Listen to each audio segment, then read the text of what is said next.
রূপা, ও মা রূপা, কই গেলি? এদিকে আয়, দেখ আজকে কত বড় একটা রুই মাছ পাইছি। বাবা, অনেক দিন পর আমাদের বাড়িতে এত বড় একটা মাছ আসলো। মা থাকলে আজ জমি মাছের মাথা রান্না করতো। কি আর করবি রে মা, সবই ভাগ্যের লিখন।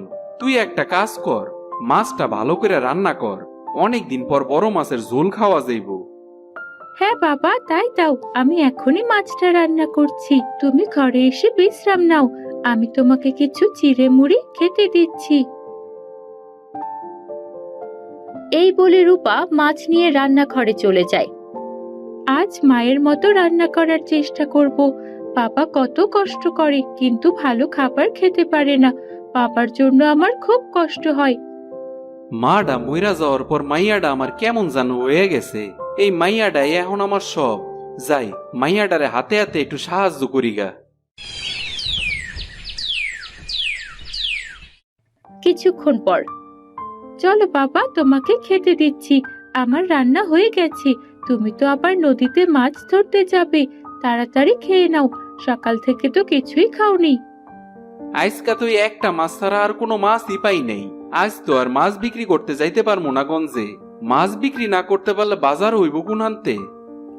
চলো বাবা, খেতে দিচ্ছি। তুমি খেয়ে পড়ো, মাছ ধরতে যাবে।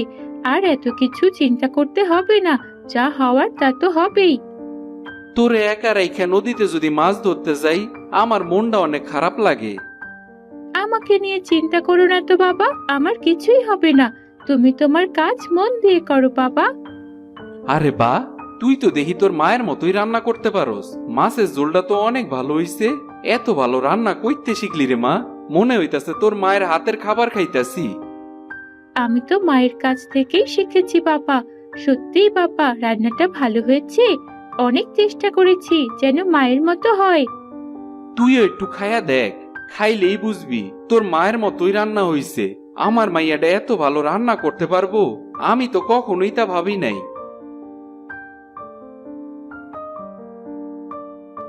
এবার তুমি যাও বাবা, তোমার তো দেরি হয়ে যাচ্ছে। দেরিতে গেলে আর মাছ ধরতে পারবে না নদীতে।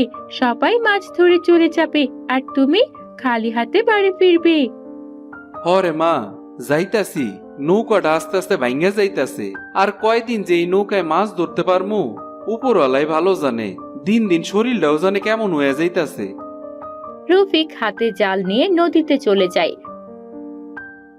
রফিকের বউ মারা যাওয়ার পর থেকে মেয়ে রূপাকে নিয়ে নদী থেকে মাছ ধরে রফিকের কোনো মতে দিন কাটে। একদিন, একি বাবা, তোমার শরীরটা জ্বরে পুড়ে যাচ্ছে তো। কি হবে বলো তো বাবা? তুমি তো আজ মাছ ধরতে যেতেই পারবে না। ঘরে তো চাল ডাল কিছুই নেই। কিছুই হইব না রে মা, আমি যাইতাছি জাল লইয়া। তুই একটু বেশি বেশি চিন্তা করস, আমার কিছুই হয় নাই। তুমি বললেই হলো, আমি তো তোমাকে এখন কিছুতেই যেতে দেব না। আমি গেলাম রে মা, তুই আমার নিয়ে চিন্তা করিস না। তুই সাবধানে থাকিস বাড়িতে। বাবাকে কোনো কথা শোনানো যায় না, নিজের যা ইচ্ছা তাই করে। বাবাকে নিয়ে খুব চিন্তা হচ্ছে, কে জানে কি হয়। রফিক জালটা হাতে নিয়ে মাছ ধরতে চলে যায়। আহারে, আজকে মনে হইতাছে মাছ ধরতে আর পারমু না। শরীরটা অনেক বেশি খারাপ লাগতাছে। মনে হইতাছে বাড়ি পর্যন্তই যাইতে পারমু না। রফিক সেখানেই অজ্ঞান হয়ে পড়ে থাকে। আরে আরে, রফিক ভাইয়ের এই কি অবস্থা! আমি তো ভাবছিলাম আজকে রফিক ভাইয়ের কাছে মাছ নিমু। হাই হাই হাই, রফিক ভাইয়ের কি হইল? এই তাড়াতাড়ি বাড়িতে নিয়ে যাইতে হইব তারে। সাজু রফিককে তার বাড়িতে নিয়ে আসে। রূপা মা, তাড়াতাড়ি একটু বাইরে আয়। তোর বাপের শরীর তেমন ভালো না, তারে একটু ঘরে লয়ে যা। কি হয়েছে কাকু, বাবার কি হয়েছে? আমি তো বাবাকে আজ মাছ ধরতে যেতে বারণ করেছিলাম, কিন্তু বাবা আমার কোনো কথাই শুনলো না। তোর বাপরে একটু তাড়াতাড়ি নিয়ে বিছানায় শুয়ে দে। তোর বাপের শরীরটা একদম ভালো না, মাছ ধরতে যায় অজ্ঞান হয়ে পড়ে গেছিল। রূপা তার বাবাকে ধরে নিয়ে বিছানায় শুইয়ে দেয়। এখন আমার কি হবে কাকু? বাবা ছেড়ে তো আমার আর কেউ নেই। বাবার যদি কিছু হয়ে যায়, আমি কি নিয়ে থাকবো? চিন্তা করিস না রে মা, তোর কাকু তোর পাশে আছে। কোনো কিছুর প্রয়োজন হলে আমার কাছে যাইস। সাজু রে, আমার মনে হয় আর মাছ ধরতে যাওয়া হইব না রে ভাই। তুই আমার মাইয়াডারে একটু দেখিস। আমি একটা কথা কই রফিক ভাই, আমগো রূপা মায়ের হাতের রান্না তো অনেক ভালো। তুমি যে কইরা হোক একটা হোটেল দেওয়ার ব্যবস্থা করো। তুমি শুধু সেখানে বইসা থাকবা, রূপা মা সবকিছু রান্না কইরা দিব।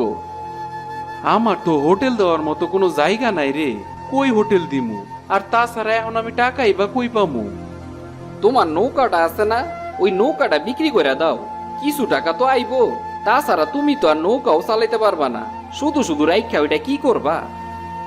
কিন্তু এটা তো আমার বাবার খুব পছন্দের নৌকা কাকু, ওটা বিক্রি করে দিলে বাবা তো অনেক কষ্ট পাবে। তার থেকে বরং একটা কাজ করি, ওই নৌকাতেই একটা হোটেল দেই। কথাটা তো তুই ভালোই কইছস রে মা। তুই তো অনেক ভালো মাছ রান্না করতে পারোস।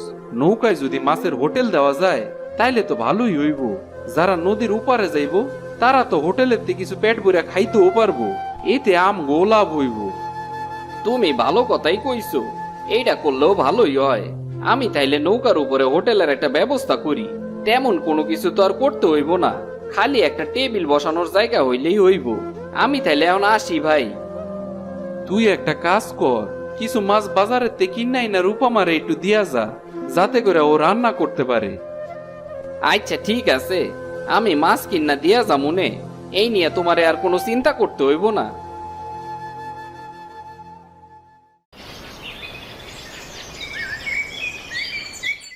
পরের দিন সকালে, বাবা কালকের যে মাছগুলো কাকু দিয়ে গেল ওগুলোই রান্না করেছি, আজ এই মাছ রান্নাটাই নিয়ে যাও। যদি লোকজন খেতে আসে তাহলে পরে আবার রান্না করা যাবে। তুই একটু আমার লাগে চল রে মা, আমি একলা একলা যাইতে পারবো না, শরীরটা এখনো পুরাপুরি ঠিক হয় নাই। রফিক এবং রূপা মাছ নিয়ে নৌকার কাছে যায় এবং নৌকায় মাছের হোটেল চালানো শুরু করে। নৌকাটা একটু ঠিক করতে হইব রফিক ভাই, তাইলে লোকজন নিয়ে আমরা ওই পারেও যাইতে পারমু, আবার ওই পারে লোকজন এই পারেও নিয়ে আইতে পারমু, আর এতে করে আমগো হোটেলটাও চইলা যাইব। কিছু লোকজন তখন আসে। ভাই, আপনি যাবেন নাকি? আশেপাশে তো আর কোনো নৌকা দেখতে পারছি না, আপনি না গেলে আমাদের অনেক দেরি হয়ে যাবে। হ ভাই, জামু জামু, তাড়াতাড়ি আসেন, আমগো কাজই তো এইটা। আইসা বসেন, আর আপনাকে যদি খিদা লাগে আমগোরে কোয়েন, আমগো এখানে একটা মাছের হোটেলও আছে। আরে কি বলেন, আপনাদের নৌকায় মাছের হোটেলও আছে? অনেক ভালো ব্যাপার তো এটা, আমাদের অনেক খিদে পেয়েছে, আমাদের সবাইকে খেতে দিন তাহলে। সবাইকে সাজু খাবার দেয়। আরে বাহ, নৌকায় বসে খাওয়ার তো মজাই আলাদা। আপনারা অনেক ভালো কাজ করছেন, অনেক দূর থেকে লোকজন এসে খেতে পারবে আপনাদের হোটেলে।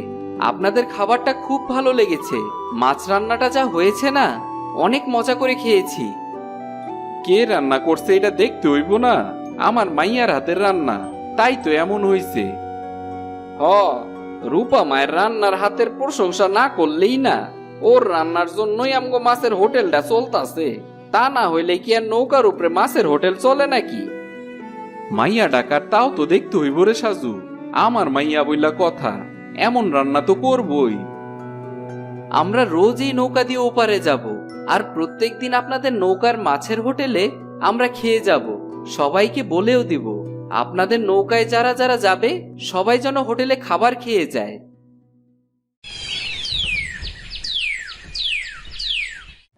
এভাবেই রফিকের নৌকার উপরের মাছের হোটেল অনেক ভালো চলতে থাকে।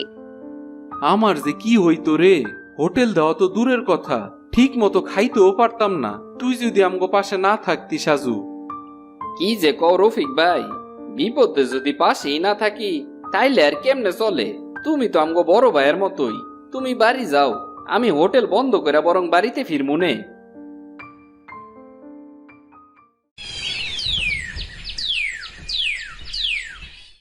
কিছুদিন পর এখন তো তুমি সুস্থ হয়ে গেছো রফিক ভাই, এখন তো তুমি ইচ্ছা করলে একলাই মাছের হোটেল চালাইতে পারবা। আমার তো আর প্রয়োজন হইব না তোমারে। এইটা তুই কি কইতাছস সাজু? তোর লইগে আজকে আমি এই হোটেলটা দিতে পারছি, আর তুই থাকবি না? এটা কি করে হয় কত? এখন তো এই হোটেল তুই সামলাবি, কাল থেকে আর আমি এই হোটেলে আমো না, তোর উপরে আমার সম্পূর্ণ বিশ্বাস আছে।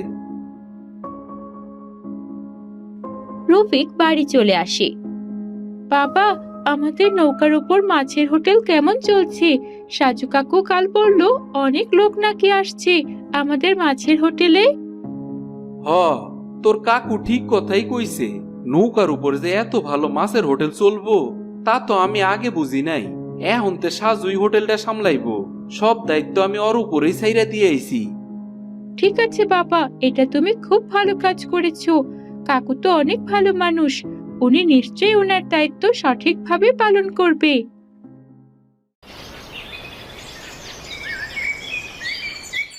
বেশ কিছুদিন এভাবেই কেটে যায়। সাজুরে আইসকাল আমগো বাড়িতে আইতে দেখি না কেন? কোনো সমস্যা হইছে নাকি রে রূপা? আইসকা কি ও খাবার নিতে আইছিল? হ্যাঁ বাবা, সকালে এসেই সাজু কাকু খাবার নিয়ে গেল। কেন বাবা, কি হলো? না, ওর কোনো সমস্যা হইল নাকি দেখতে হইব একবার। আইসকা বরং একবার হোটেলের দিকে যামু। এক্ষুনি যাও, এখন তো সাজু কাকু হোটেলে আছে, দেখো গিয়ে কি হলো। আমাকে একটু নদীর ওপারে নিয়ে যাবি বাবা? আর শুনেছি তোদের হোটেলে মাছ বিক্রি হয়। আমার খুব খিদে পেয়েছে, আমাকে কিছু খেতে দিবি? কইতে যে সব লোকজন আসে, আমি কি তোমার লেগে খাবার নিয়ে বসে আসি নাকি? যাও তো এখানতে, খাবার চাওয়ার জন্য আর কোনো জায়গা পাইলা না নাকি? এমন করছিস কেন বাবা? খুব খিদে পেয়েছে, তাই তো বললাম দে না একটু খাবার। আমার একদম বিরক্ত করবা না কয়ে দিলাম। টাকা তো দিতেই পারবা না, তার উপর আবার খাইতে আসছো কেন? কি রে সাজু, কি হইল? বুড়িমার লগে এমন করতাছস কেন? বুড়িমারে খাইতে দে। থাক, আমার খেতে হবে না। তাছাড়া এখন হাজার বললেও আমি এখানে আর খাবার খাবো না। যে আমাকে একবারে কিছু বলে, আমি হাজার কিছু হলেও কোনো খাবার সেখান থেকে খাই না। সাজুর অনেক ভুল হয়ে গেছে গো বুড়িমা। ওর হয়ে আমি তোমার কাছে ক্ষমা চাইতাছি। তুমি এখানতে চইলা গেলে আমার অনেক খারাপ লাগবো। ঠিক আছে, এত করে যখন বলছিস তাহলে খাবার খাবো। কখনো কাউরে খাবার না দিয়ে ফেরত দিবি না সাজু, কথাটা যেন মাথায় থাকে। আচ্ছা ঠিক আছে, এই কথাটা আমার মাথায় থাকবো। আসলে হইছে কি ভাই, হোটেলে লোকজন আসা কমায়া দিছে, তাই মাথাটা একটু গরম হয়ে গেছিল। আমিও সেইটাই ভাবছিলাম, নিশ্চয়ই কোনো সমস্যা হইছে। এক সময় লোক আইবো আর এক সময় লোক আইবো না, এইটাই তো স্বাভাবিক। এইসব নিয়ে মাথা গরম করবি না। তুই শুধু গরিব অসহায় যারা আইবো তাদেরকে পেট ভরিয়া খাওয়াইয়া দিবি।